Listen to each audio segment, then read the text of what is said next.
Now we're starting a new lesson called Advanced Tools.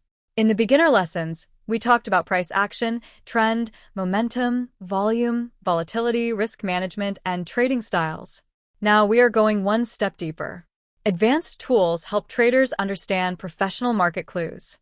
These tools can help us see market strength, big money activity, and confirmation behind price movement. On this slide, we have 4 advanced tools. The first one is Options Flow. Options Flow helps us see where large options trades may be happening. Sometimes, unusual options activity can give clues that big traders are positioning for a move. The second one is Dark Pool Activity. Dark pool activity can show large hidden stock trades that may not appear clearly on the normal market tape. This can help traders watch for big institutional activity. The third one is Breadth. Breadth tells us how strong or weak the overall market is. For example, if the index is going up but only a few stocks are leading, that may be weaker than a market where many stocks are participating. The fourth one is Sector Rotation. Sector rotation shows where money is moving in the market. Sometimes technology leads, sometimes energy leads, sometimes defensive sectors lead. Watching sector rotation helps us understand market leadership. The middle of the slide says Big Money Clues. That is the key idea. These tools do not guarantee a winning trade, and we should not use them blindly. They are clues. We still need price action, trend, volume, risk management, and a clear trading plan. The main lesson is this. Advanced tools help confirm what may be happening under the surface, but price action and risk management still come first. Now, let's talk about the lesson goal for advanced tools. Advanced tools help confirm what price action, fundamentals, and risk management already show. That is very important. Advanced tools are not magic signals. They are used to help us ask better questions and build a clearer trading plan. On this slide, we have several important questions. The first question is, where is big money going? This helps us think about whether large traders or institutions may be involved in a stock, sector, or market move. The second question is, which sectors are leading? Markets often move in groups. Sometimes technology leads. Sometimes energy leads. Sometimes banks, healthcare, or defensive sectors lead. Sector leadership helps us understand where strength is coming from. The third question is market strength broad? This means we want to know if many stocks are participating in the move, or if only a few large stocks are holding the market up. A strong market usually has broad participation. The fourth question is, are institutions active? Institutions can move markets because they trade large size. If we see signs of institutional activity, that can help confirm whether a move has stronger support. The fifth question is volume unusual? Unusual volume can show that something important may be happening. It can mean more traders are paying attention or that larger buyers or sellers are active. The sixth question is, does risk still make sense? This is one of the most important questions. Even if advanced tools look bullish or bearish, we still need a proper stop loss, position size, and risk to reward. The key rule is this. More information is not automatically better trading. Too many tools can confuse traders. We should only use advanced tools when they help create a clearer plan. The main lesson is, advanced tools are useful when they confirm price action, support the trade idea, and help us manage risk better. Now let's talk about options flow. Options flow shows large or unusual options trades in the market. The reason traders watch options flow is because it may reveal where aggressive money is active. Sometimes large traders use options to position before a move, hedge risk, or express a strong opinion on a stock or index. On this slide, the first section is what to watch. One thing to watch is large call buying. Call buying can sometimes show bullish interest, especially if the trade is large, aggressive, and near the current price. Another thing to watch is large put buying. Put buying can sometimes show bearish interest, or it may show that a trader is protecting a long stock position. We also watch sweep orders. Sweep orders can show urgency because the buyer is trying to get filled quickly across different exchanges.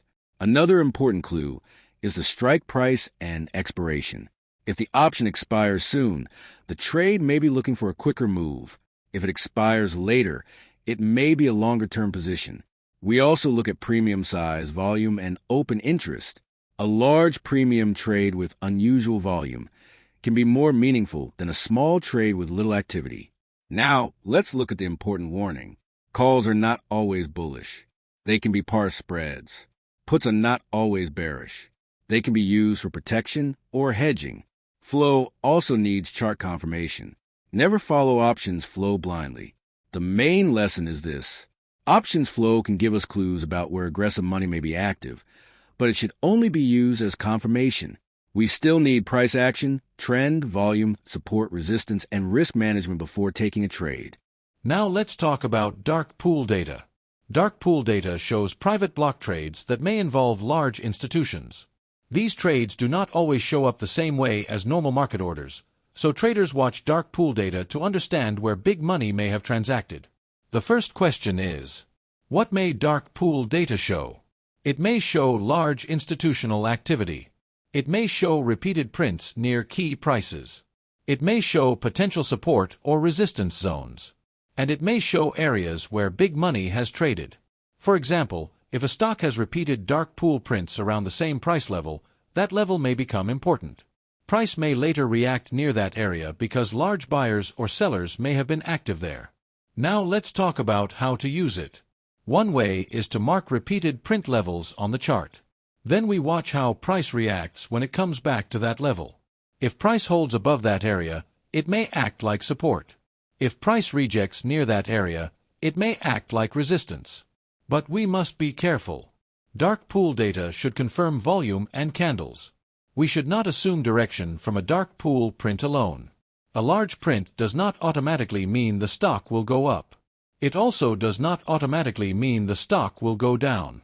The main lesson is this. Dark pool data can help us identify important institutional price areas, but it should be used as confirmation, not prediction. We still need price action, trend, volume, support, resistance, and risk management before taking a trade. Now let's talk about market breadth. Market breadth shows whether an index move is healthy underneath the surface. This is important because sometimes the index may look strong, but only a few large stocks are doing most of the work.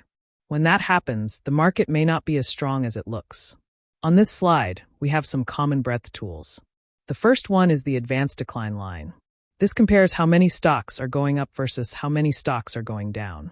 If more stocks are rising, breadth is stronger. The second tool is new highs versus new lows. A healthy market should have more stocks making new highs than new lows. The third tool is stocks above the 50-day moving average. This shows how many stocks are in shorter-term uptrends. The fourth tool is stocks above the 200-day moving average.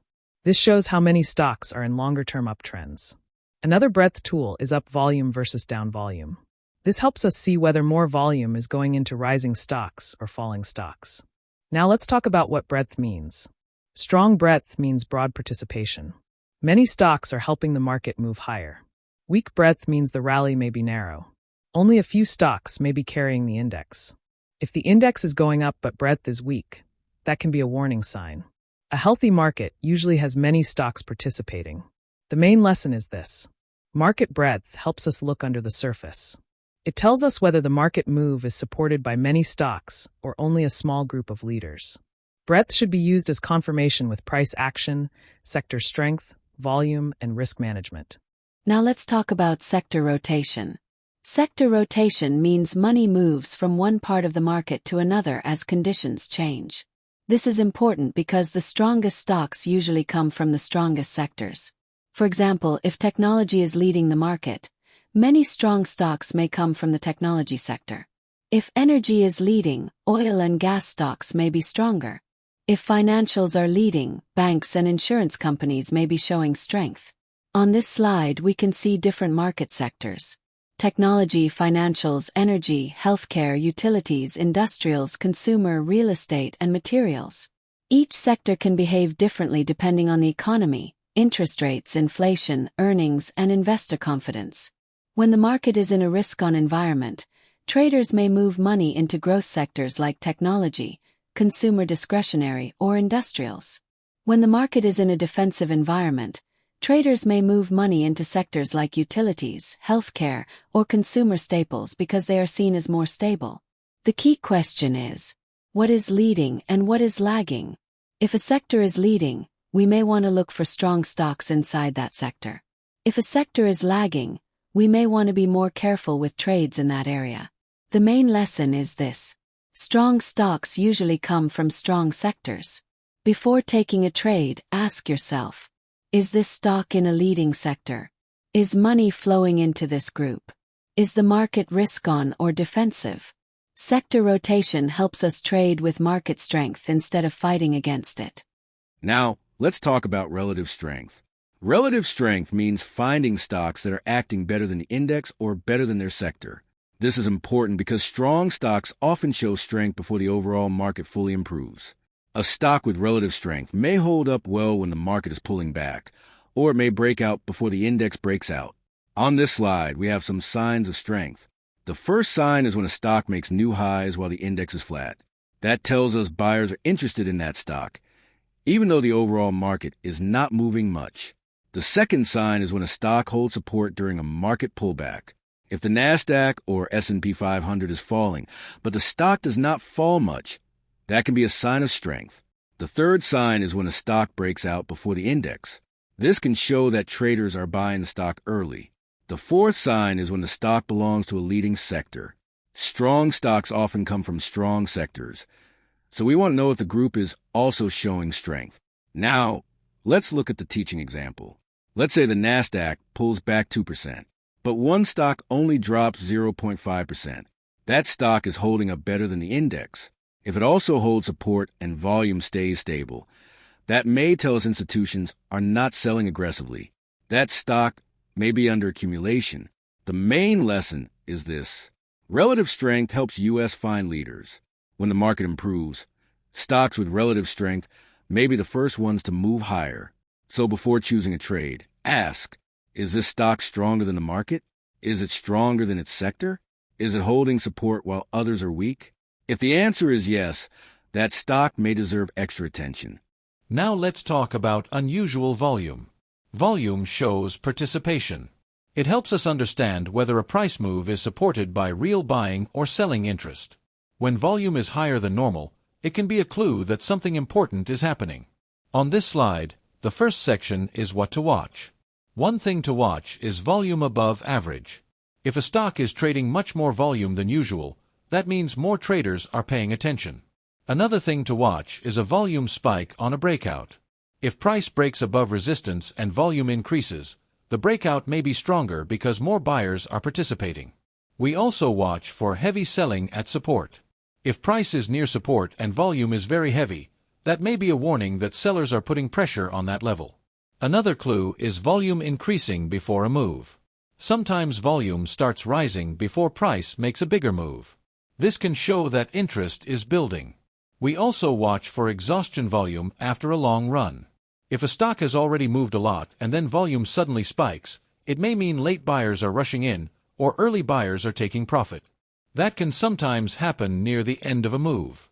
Now let's explain what volume means. Price movement with strong volume matters more than price movement with weak volume. Low volume breakouts often fail because there may not be enough participation behind the move. Rising volume means attention is increasing. Volume helps confirm demand or supply. The main lesson is this: unusual volume does not automatically mean buy or sell. It tells us to pay attention. We still need to ask, is price breaking out? Is price near support or resistance? Is the candle strong or weak? Is the trend supporting the move? Does the risk still make sense? Volume is best used as confirmation with price action, trend, and risk management. Now let's talk about insider and institutional activity. This tool helps us look for clues from people closest to the company and from large money managers. There are two main parts on this slide. The first part is insider activity. Insiders are people like executives, directors, and people who may understand the company very closely. When insiders buy stock, it can sometimes be a positive sign, because they're using their own money to buy shares. But we must still be careful. Insider buying does not guarantee the stock will go up. Selling also needs context. Sometimes insiders sell because of taxes, personal planning, diversification, or scheduled selling plans. One insider sale may not mean much. But repeated large selling can be worth watching, especially if the stock is already weak or the company's fundamentals are changing. The second part is institutional ownership. Institutions include mutual funds, pension funds, hedge funds, and large asset managers. These groups can move markets because they trade large size. If institutions are accumulating shares, that can help support price. Large holders can also move stocks when they buy or sell. ETF or index inclusion can also increase demand because funds may need to buy the stock. The main lesson is this. Insider and institutional activity can give us useful clues, but they should not be used alone. We still need price action, volume, fundamentals, sector strength, and risk management.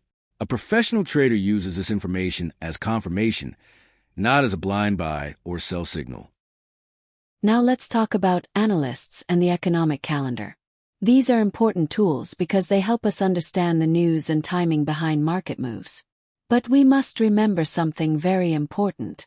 Analyst ratings and calendar events should be used as context, not as automatic trade signals. Let's start with analyst checks. Analysts may upgrade or downgrade a stock. An upgrade means the analyst has become more positive on the company. A downgrade means the analyst has become more cautious or negative. Analysts may also change their price targets. A higher price target can show more confidence, while a lower price target can show concern. We may also see ratings like buy, hold, sell, or outperform. But we should not blindly buy just because an analyst upgrades a stock. We should ask, does earnings growth support the rating? Is the company improving? Does the chart confirm the view? Is volume supporting the move? Now let's talk about calendar events. The economic calendar tells us when important market-moving events are coming. Examples include CPI, PCE, and PPI inflation reports. It also includes the jobs report, unemployment data, FOMC rate decisions, Federal Reserve speeches, GDP, retail sales, and earnings reports. These events can create volatility. That means price can move quickly before or after the news. So before taking a trade, we should always check the calendar. The main lesson is this. News and analyst ratings can help explain why a stock or market is moving, but they should not replace price action, risk management, and a clear trade plan.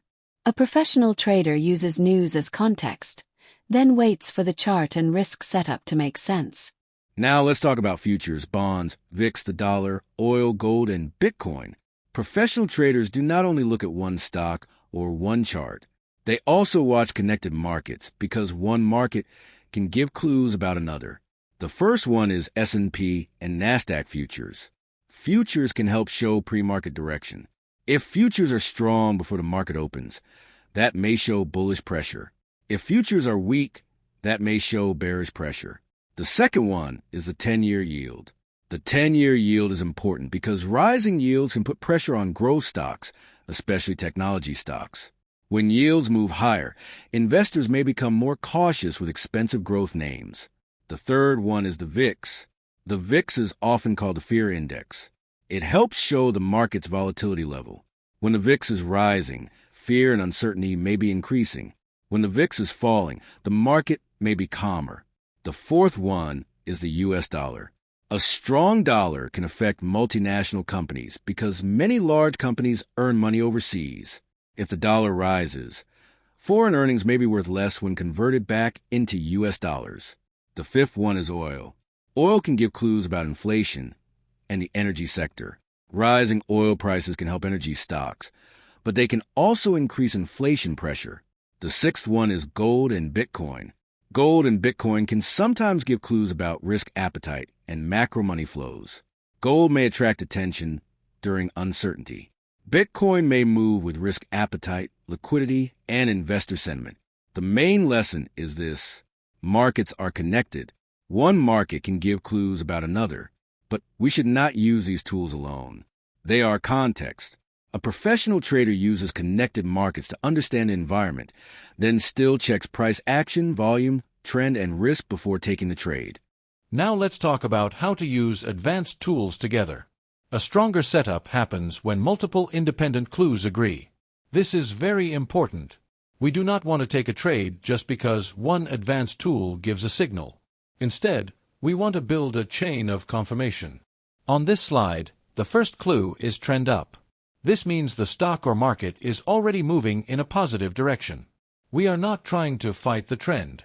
The second clue is strong sector. If the stock belongs to a sector that is leading the market, that gives the trade more strength. The third clue is relative strength.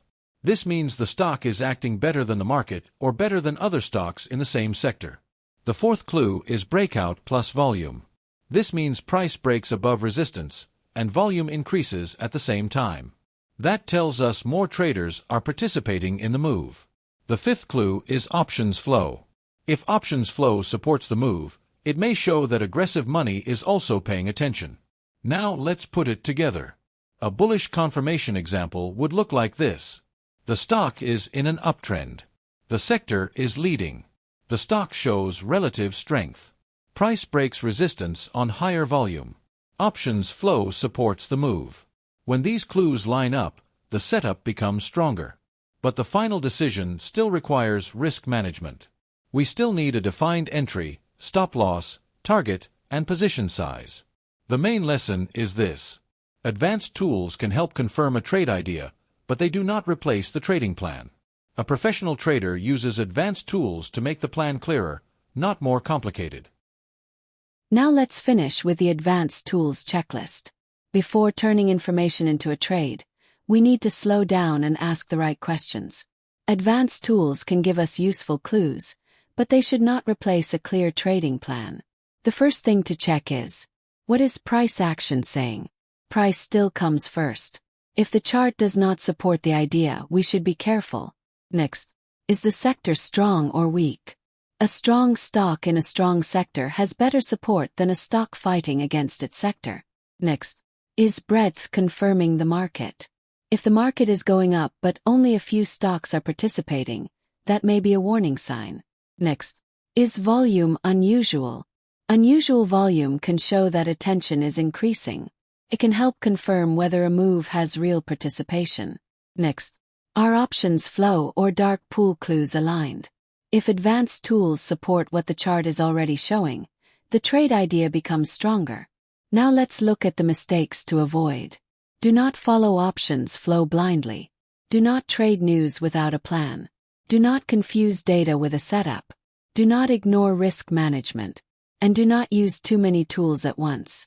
Too much information can create confusion and hesitation. The closing line is very important.